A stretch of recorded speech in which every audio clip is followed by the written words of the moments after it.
Hello and welcome to IC&D1. My name is Jeremy Chara, and I know we haven't gotten to know each other yet. We will, but I can't tell you how excited I am for you to dive into this series. See, this is always the last nugget I produce of the series, the welcome intro. So I'm looking at the landscape before you and I, and it is good. It is so rich. This is one of the best series we've ever produced here at CBT Nuggets. Let me tell you why.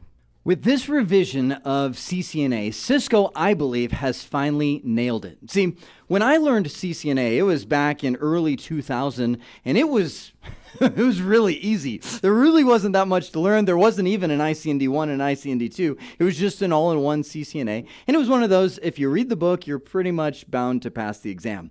Then Cisco made it harder and harder and harder and kept adding more and more content to it until they finally arrived at what they now call IC&D1 3.0, which is the revision that came out this year, 2016, and marks the first time Cisco actually pulled back on the content that went into IC&D1. I kept watching this landscape expand more and more. I'm like, good grief, how does anyone even know this with any kind of depth? And Cisco finally said that too. And they said, let's revise it to where you can get a really solid core understanding of network fundamentals, LAN switching technologies, routing technologies, infrastructure services, and infrastructure maintenance, which in itself is a ton of stuff, but they did it well. Oh, they did it so well in IC&D1. And it's as if the stars aligned. Just as Cisco gets the content perfect, I believe, for IC&D1, CBT Nuggets creates an entire new revolution of how we train here. How do we reach this generation of learner?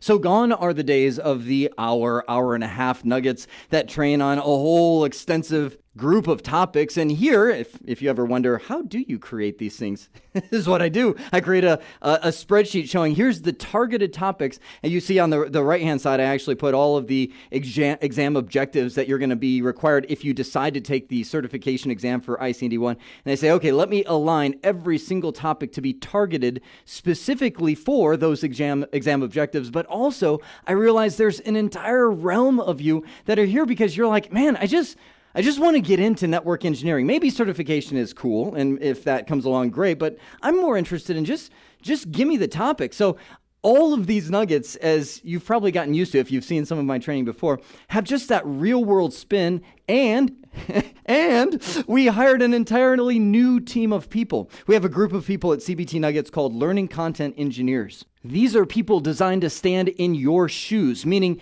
they watch the series from the student perspective and say, I need a little more over here, or I didn't get that, or, I think it would be really cool if we did this. And I'll tell you what, you got the best learning engineer ever.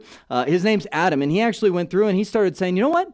It would be really cool if we started creating labs for the series. And he did. He created 20-some labs, I think, and maybe more, labs that you can actually practice and work through as you work through this series. And that's, I'm going to explode. Can you tell I'm just like, and that's just in addition to how I've structured this rendition of the series. See, before in previous versions of IC&D1, I would demonstrate the concept. I would jump on a Cisco router, not literally, but plug into a Cisco router, configure it for, standard access list, which is what this lab is all about. But now I've actually converted a lot of this series into what I call live labs, where you watch me go through some lab objectives first so you can see how it's done, the commands to do it, the concepts to catch, and then I say, okay, stop and do it yourself. Pause the video, just looking at the lab, and work through it on your own equipment. And I give you equipment recommendations and all those kind of things because, the only way to truly soak this in, I'm getting into some of the other nugget content because I'll get into how to build your own lab, how to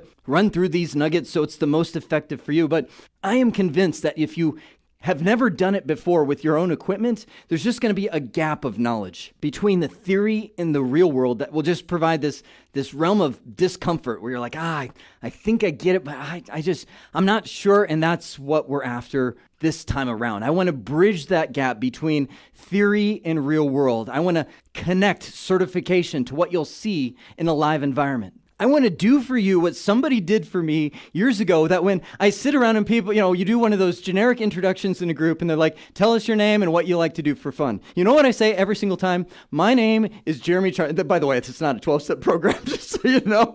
I say, my name is Jeremy Chara and I love to work. I love what I do.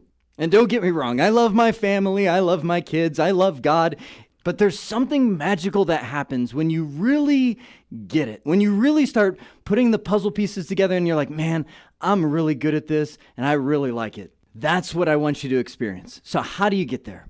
Repetition, repetition, repetition. It's a scientifically proven fact that if you hear something one time, within a week or so, you've got like a 5% retention. It's really not good. Very discouraging if you think of that statistic. So listen to it again and again and again, and the entire time engage multiple modalities. I can show you a shelf. I have a bookshelf standing right next to me where I have multiple notebooks. And I'm not talking anything fancy. Don't go leather or anything like that. I mean, just a spiral bound something where you can just start jotting things out. When I learn something, I fill one of these up and I stick it on the shelf, and I rarely, if ever, pull it back off. You know why? Because once I've done that and I start working through a lot of the different things again and again and again, it's in my head. I get it, and I might look at it and say, I might show it off to people and say, check out all my notes, but I just don't have to refer back to it. Write it down. Build or rent a lab. There's an entire nugget just on that. Get some equipment, either local or remote. We'll talk more about GNS3. We'll talk about Packet Tracer, which is something Cisco created in the How to Build a Lab nugget later in this series. But if you combine these three together, you hear it, you write it, and you do it, you're going to get the most retention of all. Keep in mind, this is not easy. Chances are good you're working in a career right now. You're doing this in the evening, in the weekend, and there's sacrifices that you're making to learn all this stuff. Matter of fact, I would actually go to Google, type in Keith Barker, Building Good IT Training Habits. Matter of fact, he's one of the other instructors we have here at CBT Nuggets. He did a phenomenal webinar just on, here's how you can study. Here's how you can, and I would say it's probably more methods for life, how to get some stuff done. Tune into that. Also, take all of this stuff that you start doing and do it yourself. You're going to see so many opportunities for labs throughout this series, and I would encourage you to network your house. When I got into Cisco, it was before I was married, so I had a little advantage if you're a married folk. I'm married now, so I know exactly the battle I would have to fight, but I had Ethernet cables strewn across the floor, down the hallways. I had voice over IP phones running in my bedrooms. Most of the time, internet access wasn't working because I'd blown something up and I was trying to figure out how to fix it, but it's there. It's there that you fall in love. I know that sounds crazy, but it's when you start going, I fixed it. Whew, I got it. It might start off like, okay, whew, that was a couple hours of pain right there. I'm glad that's over. And then you start finding, I can fix that too. And, wait, wow, I could do this. And then before long, you're like, man, this is pretty awesome. There's so much more I could say. But in summary, I will say you are good at what you love, and you will love what you're good at. So welcome to IC&D 1 3.0. I know that you're going to have an awesome time in this series. I hope this has been informative for you, and I'd like to thank you for viewing.